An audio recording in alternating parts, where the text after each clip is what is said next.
చూస్ country delight, live better. ఇప్పుడే country delight యాప్ని download చేసుకోండి. Welcome to Suman TV.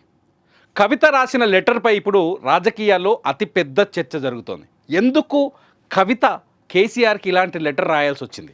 నిజంగా కవిత రాసిన లెటరేనా అనేది పక్కన పెడితే, కవిత రాసిందనే కన్ఫర్మేషన్ కూడా దాదాపు బయటకు వస్తుంది. ఎవరు లీక్ చేశారు అనేది అదొక సబ్జెక్టు. అయితే కవిత రాసిన లేఖలో చాలా కీలకమైన అంశాలు ఉన్నాయి. అవి బయటికి కనిపించనివి. అవి కేసీఆర్కి, కేటీఆర్కి, హరీష్ రావుకి, పార్టీలో ఉన్న నాయకత్వానికి చాలా స్పష్టంగా అర్థమయ్యే ముచ్చట్లవి.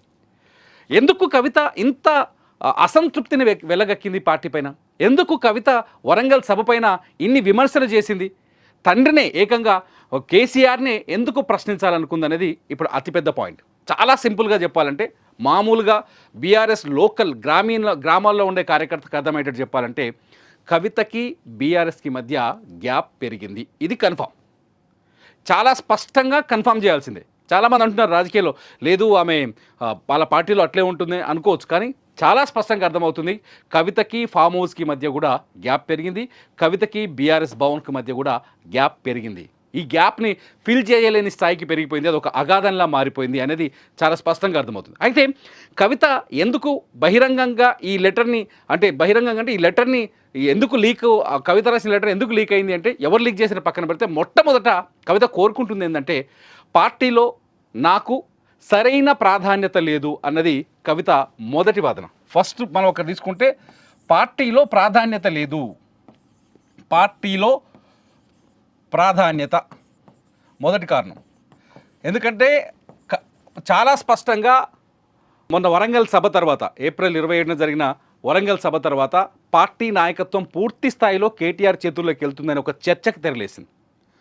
కేటీఆర్ చేతుల్లోకి పార్టీ నాయకత్వం వెళ్తే, కేటీఆర్ నాయకత్వంలో అంటే కేసీఆర్ ఎవరైతే పార్టీ నాయకత్వాన్ని అప్పగిస్తాడో ఆ నాయకత్వంలో పనిచేయడానికి నేను సిద్ధంగా ఉన్నానని హరీష్ రావు కూడా చాలా స్పష్టంగా విలేకరుల సమావేశంలో ఓపెన్గా చెప్పేశారు. సో ఒకవేళ పార్టీ కేటీఆర్ నాయకత్వంలోకి వచ్చినా, పార్టీలో నెంబర్ 1, నెంబర్ 2 స్థానాల్లో ఎవరు ఉంటారు? అయితే కేటీఆర్ నెంబర్ 1లో ఉంటాడు. కేటీఆర్ నెంబర్ 1 స్థానంలో ఉంటే ఆటోమేటిక్గా హరీష్ నెంబర్ 2 స్థానంలో ఉంటాడు. లేదంటే హరీష్ నెంబర్ 1 స్థానంలో ఉండనుకోండి, ఆటోమేటిక్గా కేటీఆర్ నెంబర్ 2 స్థానం ఉంటారు. అంటే పార్టీలో నేను ఉండాలనుకున్న స్థానంలో నేను ఉండలేకపోతున్నాను అనేది కవిత మొదటి వాదన.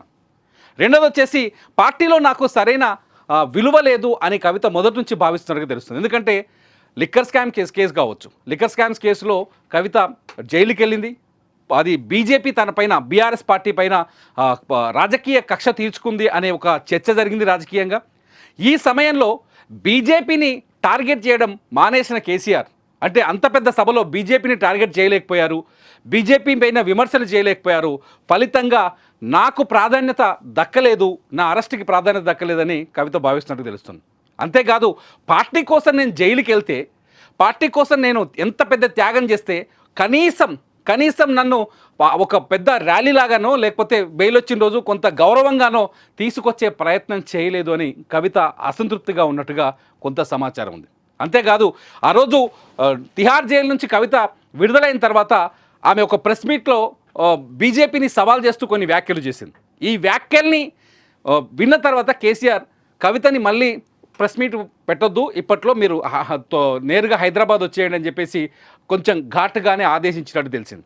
ఈ అన్ని కారణాలు కూడా కవితని నాకు పార్టీలో ప్రాధాన్యత లేదు, నేను మామూలు కార్యకర్తగానే ఉంటున్న పార్టీలో, నేను మా సామాన్య కార్యకర్తగానే ఉంటున్నానే ఒక ఫీలింగ్లోకి తీసుకుపోతున్నట్టుగా సమాచారం. అందుకే కవిత నాకు పార్టీలో ప్రాధాన్యత కావాలని బలంగా పట్టిందని తెలుస్తోంది. అందుకే ఇటువంటి లేఖ కేసీఆర్కి రాసినట్టుగా కొంత సమాచారం అందుతోంది. ఎట్ ది సేమ్ టైం కవిత ఇంకో విషయం చెప్పింది, సభ నిర్వహణ సరిగ్గా లేదు, సభలో ఏదైతే ధూమ్ధామ్ ఉందో ధూమ్ధామ్ సరిగ్గా నిర్వహించలేదు. అట్లాగే పార్టీకి మొదటి నుంచి 2001 నుంచి పనిచేస్తున్న నాయకులకి సరైన విలువ ఇవ్వలేదు, సభలో వాళ్ళతో మాట్లాడించాల్సింది కేసీఆర్ స్పీచ్కి ముందు అని ఇంకో పాయింట్ రైజ్ చేసింది. దీనివల్ల కవిత ఏం చేస్తుందంటే, పార్టీలో చాలామంది అసంతృప్తిగా ఉన్నారు, నాలాగా ఆలోచించే వాళ్ళు చాలామంది అసంతృప్తిగా ఉన్నారు, కాబట్టి వాళ్ళందరికీ ప్రాధాన్యత దక్కలేదు అనే భావనని కేసీఆర్ ముందుకు తీసుకెళ్లే ప్రయత్నం చేసినట్టు తెలుస్తుంది. అంటే నాకు కూడా ప్రాధాన్యత లేదు, నాలాంటి వాళ్ళకు కూడా ప్రాధాన్యత లేదు. ఈ మాట వల్ల కవిత పార్టీలో అసంతృప్తిగా ఉన్న నాయకుల్ని తన వైపు తిప్పుకునే ప్రయత్నం చేస్తున్నట్టుగా చాలా స్పష్టంగా అర్థమవుతుంది. ఇక మూడో పాయింట్కి వస్తే, కవిత ఎప్పుడైతే జైలుకి వెళ్ళొచ్చిందో 8 నెలల పాటు ఆమె జైల్లో ఉంది. జైల్లో ఉన్నంత కాలం కనీసం కేసీఆర్ ఒక్కసారి కూడా జైలుకు వచ్చి తనని పరామర్శించలేదు. దీనివల్ల పార్టీలో నాకు ప్రాధాన్యత లేదు అనే మెసేజ్ కార్యకర్తల్లోకి వెళ్ళిపోయిందనే బాధలో కూడా ఉంది. మొత్తంగా కవిత పార్టీలో బీఆర్ఎస్ పార్టీలో నాకు ప్రాధాన్యత లేదు అనే నిర్ణయానికి వచ్చిన తర్వాతనే పార్టీతో అటో ఇటో తేల్చుకోవాలనే నిర్ణయం తీసుకున్నట్టుగా తెలుస్తుంది. ఈ నేపథ్యంలోనే వరంగల్ సభని ఆధారంగా చేసుకొని కవిత ఖచ్చితంగా కేసీఆర్ దృష్టికి తన మనసులో ఉన్న భావనను తీసుకెళ్లే ప్రయత్నం చేసినట్టుగా ఈ లెటర్ ద్వారా మనకు చాలా స్పష్టంగా అర్థమవుతుంది. పార్టీలో పూర్తి స్థాయిలో కవిత అసంతృప్తిగా ఉంది.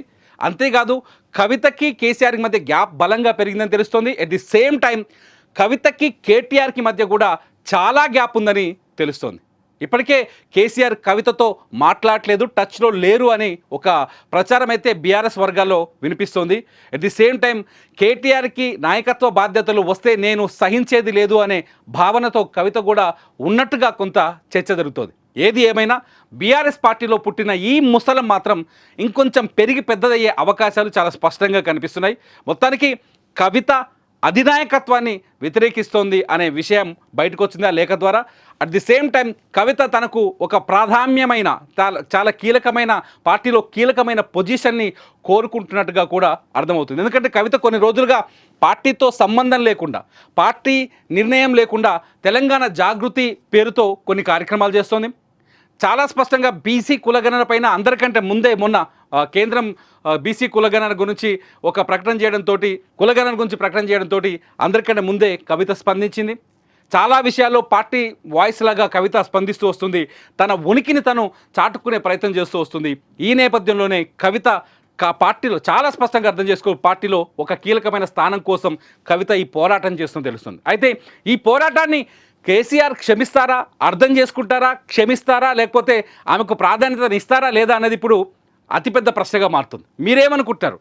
కవిత పార్టీలో సముచితమైన స్థానంలో ఉన్నారా లేరా? అందుకే కవిత ఈ నాయకత్వంతో విభేదిస్తున్నారా? కేటీఆర్ని పార్టీకి పూర్తి స్థాయి నాయకుడిగా మార్చే విషయంలో కవిత అసంతృప్తిగా ఉందని మీరు భావిస్తున్నారా?